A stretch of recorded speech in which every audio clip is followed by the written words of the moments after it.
Indian journalist union new Delhi ಮತ್ತು ಕರ್ನಾಟಕ ಪತ್ರಕರ್ತರ ಸಂಘದಿಂದ 3 ದಿನಗಳ ರಾಷ್ಟ್ರೀಯ ಸಮಾವೇಶ ನಡೆಯಿತು.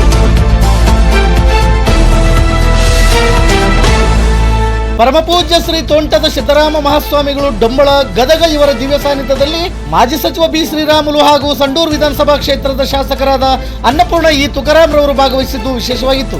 ರಾಜ್ಯದ ಮೂಲೆ ಮೂಲೆಗಳಿಂದ ಪತ್ರಕರ್ತರು ಆಗಮಿಸಿ ಕಾರ್ಯಕ್ರಮದ ಯಶಸ್ಸಿಗೆ ಕಾರಣರಾದರು.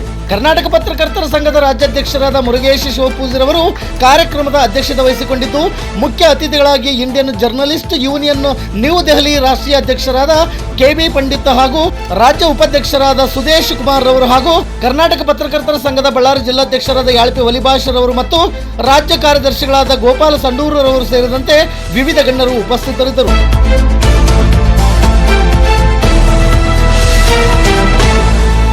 ನಿತ್ಯ ನಿರಂತರ ಸುದ್ದಿಗಾಗಿ ಗರುಡ ನ್ಯೂಸ್ ವೀಕ್ಷಿಸಿ. ಸುದ್ದಿ ನಿಮ್ಮದು, ಸದ್ದು ನಮ್ಮದು. ವರದಿಗಾರರು ಮಲ್ಲಿಕಾರ್ಜುನ ಹರಿವಾಣ. ಇದು ಗರುಡ ನ್ಯೂಸ್. ನಾನು ಮಲ್ಲೇಶ್ ಕಮತೂರು.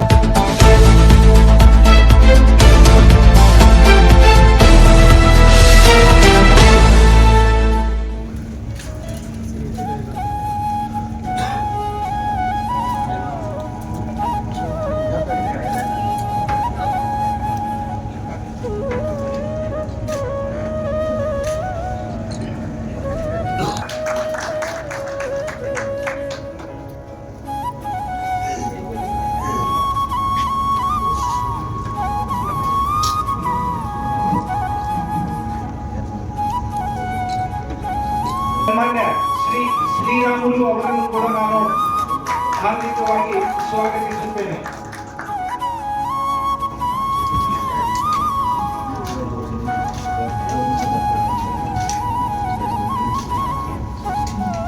ಸಂಪರ್ಕ ಇಲಾಖೆಯ ಹಿರಿಯ ಅಧಿಕಾರಿ ಕಿರಣ್ ಮುನಂಕರ್ ಅವರು ಆಗಮಿಸಿದ್ದಾರೆ. ಅವರನ್ನು ಕೂಡ ನಾನು ತಮ್ಮೆಲ್ಲರ ಪರವಾಗಿ ಸ್ವಾಗತಿಸುತ್ತೇನೆ.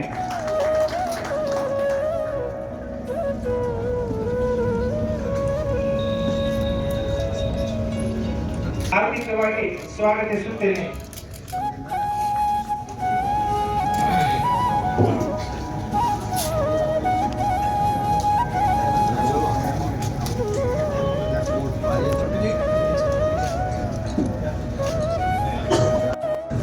ತೊಂದರೆಗಳು ಬಂದಲ್ಲಿ ಅವರ ನೆರವಿಗೆ ಧಾವಿಸುವಂತಹ ಒಂದು ಕೆಲಸವನ್ನ ಈ ಸಂಘ ನಿರಂತರವಾಗಿ ಮಾಡಿಕೊಂಡು ಬಂದಿದೆ. ಅನೇಕ ಸಂದರ್ಭಗಳಲ್ಲಿ ಅವರಿಗೆ ವಿಮೆಯ ಹಣವನ್ನು ಕೊಡುವುದರ ಮೂಲಕ ತೊಂದರೆಗೊಳಗಾದವರ ನೆರವಿಗೆ ಈ ಪತ್ರಕರ್ತರ ಸಂಘ ವಿಶೇಷವಾಗಿ ಬರ್ತಾ ಇರೋದು ಬಹುಶಃ ಇನ್ನುಳಿದ ಎಲ್ಲ ಸಂಘ ಸಂಸ್ಥೆಗಳಿಗೆ ಮಾದರಿಯಾಗಿರುವಂತಹದ್ದು ಅಂತ ಹೇಳಿ ಈ ಸಂದರ್ಭದಲ್ಲಿ ಹೇಳಬೇಕು. ಅದರ ಜೊತೆಗೆ ನಮ್ಮ ಈ ಕರ್ನಾಟಕ ಪತ್ರಕರ್ತರ ಸಂಘ ಕರ್ನಾಟಕದ ಎಲ್ಲ ಜಿಲ್ಲೆಗಳಲ್ಲಿ ಘಟಕಗಳನ್ನು ಹೊಂದುವ ಮೂಲಕ ಇಂಥ ರಾಷ್ಟ್ರೀಯ ಸಭೆಗಳನ್ನ ನಿರಂತರವಾಗಿ ನಡೆಸ್ತಾ ಇರೋದು ಕೂಡ ಈ ಒಂದು ಪತ್ರಕರ್ತರ ಸಂಘದ ಹಿರಿಮೆಗಳಲ್ಲಿ ಸಾಧನೆಗಳಲ್ಲಿ ಒಂದು ಅಂತ ಹೇಳಿ ಈ ಸಂದರ್ಭದಲ್ಲಿ ಹೇಳಬೇಕು. ಬಹಳ ಸಣ್ಣ ರೂಪದಲ್ಲಿ ಪ್ರಾರಂಭಗೊಂಡಿರುವಂತಹ ಈ ಸಂಸ್ಥೆ ಇವತ್ತು ವಿಸ್ತಾರೋನ್ನತವಾಗಿ ಬೆಳೀತಾ ಇದೆ. ರಾಷ್ಟ್ರೀಯ ಮಟ್ಟದ ಇಂಥ ಸಮಾವೇಶಗಳನ್ನ ಜರುಗಿಸುವಂತಹ ವಿಚಾರ ಸಂಕಿರಣಗಳನ್ನ ಜರುಗಿಸುವಂತಹ ಒಂದು ಕೆಲಸವನ್ನ ದೂರದ ದಿಲ್ಲಿ ಹಾಗೂ ಬೇರೆ ಬೇರೆ ರಾಜ್ಯಗಳಿಂದ ಪರಿಣತ ಪತ್ರಕರ್ತರನ್ನ ಆಹ್ವಾನಿಸುವ ಮೂಲಕ ಒಂದು ರಾಷ್ಟ್ರೀಯ ಸಾಮರಸ್ಯವನ್ನ ರಾಷ್ಟ್ರೀಯ ಭಾವೈಕ್ಯತೆಯನ್ನ ಬಿಂಬಿಸುವಂತ ಕೆಲಸವನ್ನ ಈ ಸಂಸ್ಥೆ ಮಾಡ್ತಾ ಇದೆ. ಬಂಧುಗಳೇ, ತುಕಾರಾಮ್ ಅವರು ಆಗಮಿಸಬೇಕಾಗಿತ್ತು. ಅವರಿಗೆ ಬೇರೆ ಯಾವುದೋ ಒಂದು ಜರೂರಾದ ಒಂದು ಕೆಲಸ ಇರೋದ್ರ ಕಾರಣದಿಂದ ಅವರ ಅನುಪಸ್ಥಿತಿಯಲ್ಲಿ ನನಗೆ ಈ ಕಾರ್ಯಕ್ರಮಕ್ಕೆ ಭಾಗವಹಿಸೋದಕ್ಕೆ ಹೇಳಿದರು. ನಾನು ತುಂಬ ಖುಷಿಯಿಂದ ಈ ಕಾರ್ಯಕ್ರಮವನ್ನು ಒಪ್ಕೊಂಡು ಬಂದಿದ್ದೀನಿ. ಯಾಕಂದರೆ ನಮ್ಮ ಬಳ್ಳಾರಿ ಇತಿಹಾಸವನ್ನು ನಾವು ಗಮನಿಸಿದಾಗ ಮೊಟ್ಟ ಮೊದಲನೇದಾಗಿ ನಮ್ಮ ಬಳ್ಳಾರಿಯಲ್ಲಿ ಒಂದು ಪತ್ರಿಕೆ ಶುರುವಾಗಿದ್ದು ಬಳ್ಳಾರಿಯಿಂದ. ಅಂದರೆ ನಮ್ಮ ಸ್ವಾತಂತ್ರ್ಯಕ್ಕಿಂತ ಮುಂಚೆ ನಮ್ಮ ಬಳ್ಳಾರಿಯಲ್ಲಿ ಮೊಟ್ಟ ಮೊದಲನೇದಾಗಿ ಒಂದು ಪತ್ರಿಕೆ ಶುರುವಾಗುತ್ತೆ. ನಮ್ಮ ಬಳ್ಳಾರಿಯಿಂದ ಶುರುವಾಗುತ್ತೆ. ಅದು ಕನ್ನಡದಲ್ಲಿ ಮುದ್ರಣ ಆಗಿರ್ತಕ್ಕಂಥದ್ದು. ಅದನ್ನ 1844 ಮಾರ್ಚ್ 1ರಂದು ಇದು ಪ್ರಾರಂಭ ಆಗುತ್ತೆ. ಆಗಿನಿಂದ ಇದು ಮೊದಲು ಮಂಗಳೂರಿನಲ್ಲಿ ಆರಂಭ ಆಗುತ್ತೆ. ಅದಾದ ನಂತರ 16ನೇ ಸಂಚಿಕೆ ಲಂಡನ್ನ ಮಿಷನರಿ ಸೊಸೈಟಿಯವರು ಬಳ್ಳಾರಿಯಲ್ಲಿ ಹೊಂದಿದ್ದ ಲೆಟರ್ ಪ್ರೆಸ್ ಮುದ್ರಣಾಲಯಕ್ಕೆ ಸ್ಥಳಾಂತರಗೊಂಡು ಕನ್ನಡ ಸಮಾಚಾರವಾಗಿ ಪ್ರಕಟ ಆಗುತ್ತೆ. ಅದಾದ ನಂತರ ಮಂಗಳೂರು ಸಮಾಚಾರವು 1844 ಫೆಬ್ರವರಿ 15ರ ನಂತರಗೆ ಮತ್ತೆ ಬಳ್ಳಾರಿಗೆ ವರ್ಗಾವಣೆ ಆಗ್ತದೆ. ಬಳ್ಳಾರಿಯಿಂದ ಮಾರ್ಚ್ 1, 1844ರಿಂದ ಕನ್ನಡ ಸಮಾಚಾರ ಮತ್ತೆ ಮುಂದುವರಿಯುತ್ತೆ. ಬಳ್ಳಾರಿಯ ಲಂಡನ್ ಮಿಷನರಿ ಸೊಸೈಟಿ ಲೆಟರ್ ಪ್ರೆಸ್ನಲ್ಲಿ ಈ ಪತ್ರಿಕೆ ಮುದ್ರಣವಾಗ್ತಿತ್ತು. ಇಂದಿಗೂ ಈ ಪ್ರೆಸ್ನ ಕಟ್ಟಡವನ್ನು ನಾವು ಬಳ್ಳಾರಿಯಲ್ಲಿ ನೋಡಬಹುದು. ರೆವರೆಂಡ್ ಹೆಮ್ರನ್ ಮ್ಯೂಗ್ಲಿನ್ ಅವರು ಈ ಪತ್ರಿಕೆಯ ಸಂಪಾದಕರಾಗಿದ್ದರು. ಇವರನ್ನು ಕನ್ನಡ ಪತ್ರಿಕೋದ್ಯಮದ ಪಿತಾಮಹ ಎಂದು ಕರೆಯಲಾಗುತ್ತದೆ. ಈ ಪತ್ರಿಕೆ 1845ರ ಜನವರಿವರೆಗೂ ಚಾಲನೆಯಲ್ಲಿತ್ತು. ಕರ್ನಾಟಕದಾದ್ಯಂತ ಸುದ್ದಿಗಳನ್ನು ಪ್ರಕಟಿಸುತ್ತಿತ್ತು.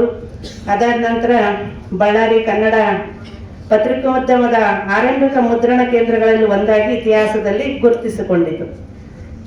ಈ ಒಂದು ವಿಶೇಷವಾದ ಈ ಬಳ್ಳಾರಿಯಲ್ಲಿ ತಾವು ಮತ್ತೊಮ್ಮೆ ಈ ನ್ಯಾಷನಲ್ ಕೌನ್ಸಿಲ್ ಕಾನ್ಫರೆನ್ಸ್ ಇಟ್ಟಿರ್ತಕ್ಕಂಥದ್ದು ತುಂಬಾ ಮತ್ತೊಮ್ಮೆ ಆ ಇತಿಹಾಸವನ್ನು ಪುನರಾವರ್ತನೆ ಮಾಡ್ತಕ್ಕಂಥ ಕೆಲಸ ಅಂತೇಳಿ ನಾನು ಹೇಳೋದಕ್ಕೆ ಬಯಸ್ತೀನಿ. ಯಾಕಂದ್ರೆ ಸಾಕಷ್ಟು ಜನ ಪತ್ರಿಕೋದ್ಯಮಿಗಳು ಇಲ್ಲಿ ನಿಮ್ಮ ಪತ್ರಿಕಾ ಒಂದು ಧರ್ಮವನ್ನು ನಿಭಾಯಿಸ್ತಾ ಇದ್ದೀರಿ. ನಮ್ಮ ಸುದ್ದಿಗಳಿಗೋಸ್ಕರ ನೀವೆಲ್ಲರೂ ನಮ್ಮನ್ನು ಕರ್ಕೊಂಡು ನಿಂತಿರ್ತೀರಿ. ಇವತ್ತು ನಾವು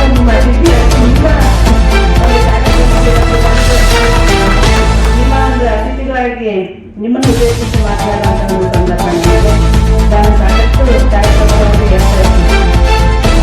ಪತ್ರಿಕೋದ್ಯಮದ ಏನಿದೆ, ನಮ್ಮ ಸಂವಿಧಾನದ 4 ಅಂಗಗಳ ಪೈಕಿ ಒಂದು ಮೊದಲೇದು ಶಾಸಕಾಂಗ. ನಿನ್ನೆಂದು ಕೇಳಿರ್ತೀರಿ, ಎಲ್ಲರೂ ಇದನ್ನೇ ಹೇಳ್ತಾರೆ. ಶಾಸಕಾಂಗ, ಕಾರ್ಯಾಂಗ, ನ್ಯಾಯಾಂಗ. 4ನೇ ಅಂಗ ಪತ್ರಿಕೋದ್ಯಮದ ಅಂಗ ಅಂತಂದೇಳಿ, ಮೀಡಿಯಾ ಅಂತಂದೇಳಿ. ಇವತ್ತು ಈ ಒಂದು ಅತ್ಯಂತ ಮಹತ್ವವಾದ ಐತಿಹಾಸಿಕ ರಾಷ್ಟ್ರೀಯ ಉದ್ಘಾಟನಾ ಸಮಾರಂಭದಲ್ಲಿ ನಿಮ್ಮೆಲ್ಲರ ಜೊತೆಗೆ ನಿಂತು ನನ್ನೆರಡು ಮನಸ್ಸಿನ ಮಾತುಗಳನ್ನು ಹೇಳೋದಕ್ಕೆ ನನಗೆ ಬಹಳ ಸಂತೋಷ ಆಗ್ತದೆ.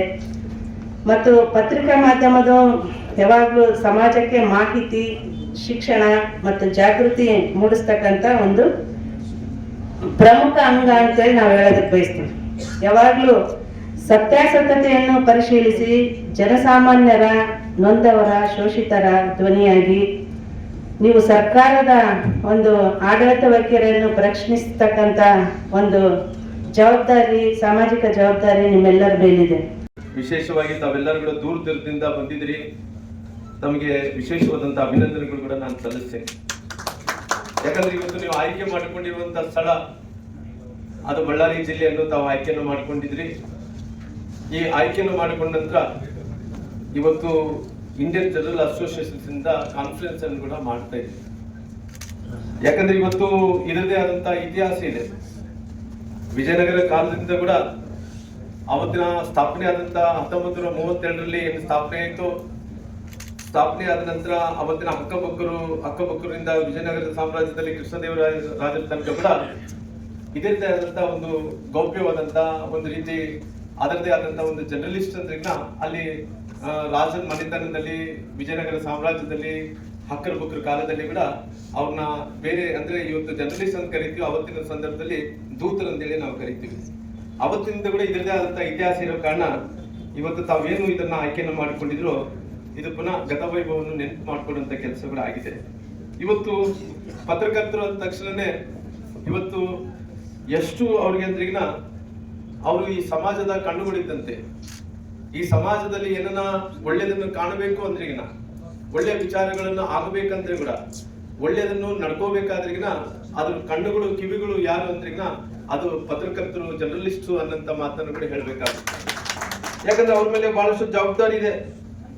ಎಷ್ಟು ಜವಾಬ್ದಾರಿ ಇದೆ ಅಂದ್ರಿಗಿನ ಅವರು ಇವತ್ತಿನ ವ್ಯವಸ್ಥೆಯಲ್ಲಿ ಒಂದು ಕಡೆ ಸೋಷಿಯಲ್ ಮೀಡಿಯಾ, ಟ್ವಿಟರ್ಸ್ಗಳು ಇವೆಲ್ಲ ಕೂಡ ಜಾಸ್ತಿ ಆದಂತ ಟೈಮಲ್ಲಿ ಕೂಡ ಸಾಕಷ್ಟು ಒಂದು ಸುಳ್ಳು ಸುದ್ದಿಗಳು ಸಾಕಷ್ಟು ಇವತ್ತು ಪ್ರಚಲಿತ ಆಗ್ತಿರ್ತಾವ.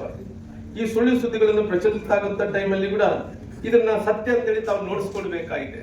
ಈ ನೋಡಿಸ್ಕೊಡ್ಬೇಕಾದಂತ ಟೈಮಲ್ಲಿ ಬಹಳಷ್ಟು ಒಂದು ದೊಡ್ಡ ಟಾಸ್ಕ್. ಯಾಕಂದ್ರೆ ಇವತ್ತಿನ ಸಂದರ್ಭದಲ್ಲಿ ಇವತ್ತು ಈ ಪ್ರಜಾಪ್ರಭುತ್ವದಲ್ಲಿ ವ್ಯವಸ್ಥೆಯಲ್ಲಿ ಪತ್ರಿಕಾಂಗ, ನ್ಯಾಯಾಂಗ ಮತ್ತು ಇದು ಕಾರ್ಯಾಂಗ ವಿಚಾರ ನೋಡಿದಂತ ಟೈಮಲ್ಲಿ, ಕಾರ್ಯಾಂಗ ವಿಚಾರ, ಪತ್ರಿಕಾಂಗ ಮತ್ತು ನ್ಯಾಯಾಂಗ ವಿಚಾರ ನೋಡಿದಂತ ಟೈಮಲ್ಲಿ ಪತ್ರಿಕಾಂಗದ್ದು ಬಹಳಷ್ಟು ದೊಡ್ಡ ರೆಸ್ಪಾನ್ಸಿಬಿಲಿಟಿ, ಅದರ ಮಹತ್ವ ಕಾರ್ಯಗಳನ್ನು ಮಾಡುವಂತ ಕೆಲಸ ಆಗ್ತಾ ಇದ್ದಾವ. ಇಂಥ ಸಂದರ್ಭದಲ್ಲಿ ಸಾಕಷ್ಟು ಅವರು ಸುದ್ದಿಗಳಂದ್ರಿಗಿನ ನಾವು ಯಾವುದನ್ನ ವಿಚಾರಗಳು ತಿಳ್ಕೊಬೇಕಂದ್ರೆ ಎದ್ರ ಮೂಲಕ ತಿಳ್ಕೊಬೇಕು. ಅವತ್ತಿನ ಕಾಲದಲ್ಲಿ ಅಂತೂ ಬೇರೆ ಬೇರೆ ಟೆಕ್ನಾಲಜಿಗಳ ಮೂಲಕ ಅವತ್ತು ಸ್ವಲ್ಪ ಇತ್ತು, ಇವತ್ತು ಸಾಕಷ್ಟು ಟೆಕ್ನಾಲಜಿಗಳಾದಂತ ಟೈಮಲ್ಲಿ ಕೂಡ ನಾವು ಯಾವ್ದನ್ನ ಸುದ್ದಿಯನ್ನು ಮುಟ್ಟಿಸ್ಬೇಕಂದ್ರೆ ನಾವು ಪತ್ರಕರ್ತ ಎಷ್ಟು ಕಷ್ಟಪಡಬೇಕು.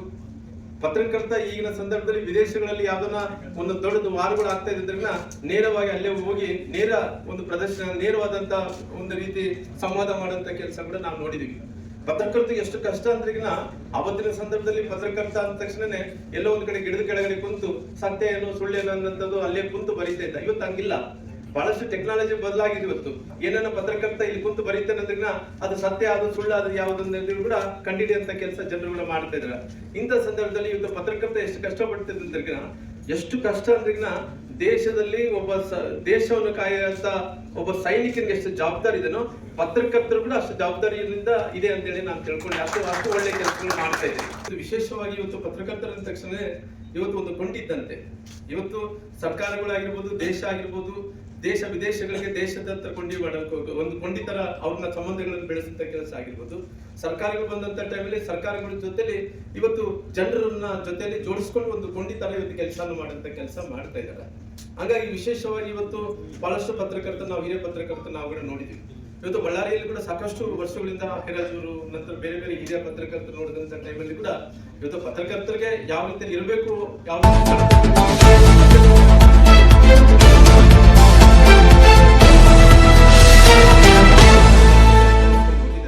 ಹಂಗಾಗಿ ಕೂಡ ಮಾಡ್ಕೊಂತ ಇದ್ರಿ.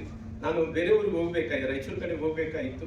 ಆದ್ರೆ ಸಡನ್ ಆಗಿ ಮತ್ತೆ ನಿಮ್ಮನ್ನ ಇಷ್ಟು ದೂರದಿಂದ ಬೇರೆ ಬೇರೆ ರಾಜ್ಯಗಳಿಂದ ಎಲ್ಲ ಪ್ರಮುಖರೆಲ್ಲ ಕೂಡ ಬಂದಾರ, ಅಜ್ಜೋರು ಕೂಡ ಬಂದಾರ, ನಮ್ಮ ಶಾಸಕರಿ ಸೋದರಿ ಅನ್ನಪೂರ್ಣಮ್ಮವರು ಕೂಡ ಬಂದಿದ್ದಾರೆ. ಹಂಗಾಗಿ ತಾವೆಲ್ಲರೂ ಕೂಡ ಬೇರೆ ಬೇರೆ ಕಡೆಯಿಂದ ಬಂದಿದೆ. ಬಂದಂತ ಟೈಮಲ್ಲಿ ನಾನು ಸುಮ್ಮನೆ ಅಟೆಂಡೆನ್ಸ್ ಹೋಗೋಣ ಅಂತೇಳಿ ನಾನು ಬಂದಿದ್ದೆ. ನಿಮ್ಮನ್ನ ನೋಡಿ ಅಂತ ಬಹಳಷ್ಟು ಸಂತೋಷ ಆಗಿದೆ. ಒಂದು ಒಳ್ಳೆ ಸ್ಥಳಕ್ಕಂತ ತಾವು ಇಲ್ಲಿ ಮುಟ್ಕೊಂಡಿದ್ದೀರಿ.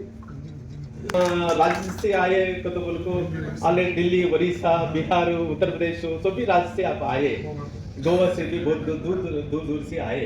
आने के बाद हमारी रिस्पॉन्सिबिलिटी, वो बड़े स्वामी जी जैसे कि वो भी एक पोइट थे, पोइट के साथ वो भी जर्नलिस्ट जैसा काम भी करते थे. इसलिए बड़े स्वामी जी भी आए बोल को आप सभी दर्शन करने के लिए मैं भी आया हूँ. आप भी दूर दूर से आए हैं. ये बहुत इतिहास का स्थल है. विजयनगर साम्राज्य का टाइम पे से इधर का ये परंपरे बहुत सालों से है. विजयनगर साम्राज्य में से श्री कृष्ण देवराय साम्राज्य से इधर बहुत पॉपुलर डिस्ट्रिक्ट है. इस आप आए, हमारे को भी बहुत खुशी हो गया आपसे देखने का. मैं जर्नलिस्ट के लिए कन्नड़ में बोले, मेरे को हिंदी उतना ठीक नहीं आते हैं, इसलिए मैं ट्राई किया माफ करना. धन्यवाद. जय हिंद, जय कन्नड़. ಧನ್ಯವಾದವ್ರಿಗೆ ಒಂದ್ಸರಿ ಜೋರದ ಚಪ್ಪಾಳೆಗಳೊಂದಿಗೆ ನಾವೆಲ್ಲ ಪತ್ರಕರ್ತರ ಬಂಧುಗಳನ್ನು ಮಾಡಿ ನಾನು ಧನ್ಯವಾದಗಳನ್ನು ವ್ಯಕ್ತಪಡಿಸ್ತಾ